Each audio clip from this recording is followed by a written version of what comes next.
যে জুবিন গাৰ্গক ন্যায় দিবৰ কাৰণে হিমন্ত বিশ্ব শৰ্মাই বিচৰা নাই। জুবিন গাৰ্গৰ মৃত্যু সম্পৰ্কীয় যিখন চাৰ্জশ্বিট বা অভিযোগনামা দিছে সেই অভিযোগনামাখন 2 নম্বৰীকে দিলে।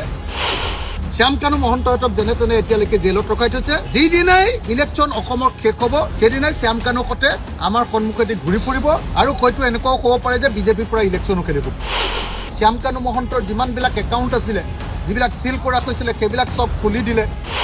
মই আপোনালোকক অসমৰ ৰাইজক আগতেই কৈছিলোঁ যে হিমন্ত বিশ্ব শৰ্মাই আমাৰ জুবিন গাৰ্গক ন্যায় নিদিয়ে।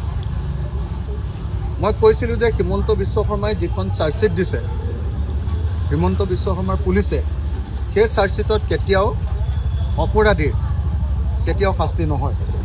মই কেইবাবাৰো কৈ আছোঁ, অসমৰ মানুহে শুনিছে নে নাই মই নাজানো, বুজিছে নাই মই নাজানো, গ্ৰহণ কৰিছে নে নাই কথাটো মই নাজানো, কিন্তু মই বাৰম্বাৰ আপোনালোকক কৈ আছোঁ, অসমৰ ৰাইজক কৈ আছোঁ যে জুবিন গাৰ্গক ন্যায় দিবৰ কাৰণে হিমন্ত বিশ্ব শৰ্মাই বিচৰা নাই। জুবিন গাৰ্গক অন্যায় কৰিবৰ কাৰণেহে হিমন্ত বিশ্ব শৰ্মাই চেষ্টা কৰিছে। সেইকাৰণে আপোনালোকে নিশ্চয় দেখিছে যে কেইদিনমানৰ আগতে সিদ্ধাৰ্থ শৰ্মাৰ যি আপোনাৰ পানীৰ ফেক্টৰী আছিলে, সেই একুৱা ফেক্টৰীটো খুলি দিলে।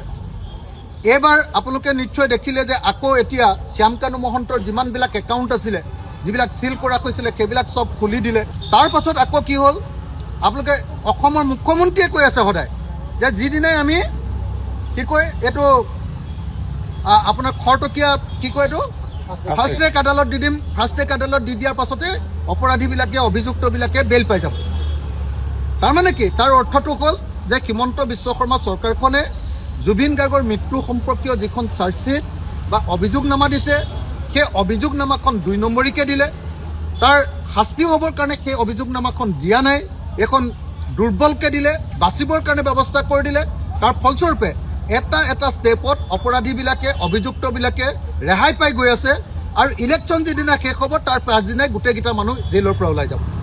অকল হিমন্ত বিশ্ব শৰ্মাই ৰিকুৱেষ্ট কৰি, অনুৰোধ কৰি আৰু ভয় দেখুৱাই শ্যামকানু মহন্তহঁতক যেনে তেনে এতিয়ালৈকে জেলত ৰখাই থৈছে। যিদিনাই ইলেকশ্যন অসমৰ শেষ হ'ব সেইদিনাই শ্যামকানুহঁতে আমাৰ সন্মুখেদি ঘূৰি ফুৰিব আৰু হয়তো এনেকুৱাও হ'ব পাৰে যে বিজেপিৰ পৰা ইলেকশ্যনো খেলিব।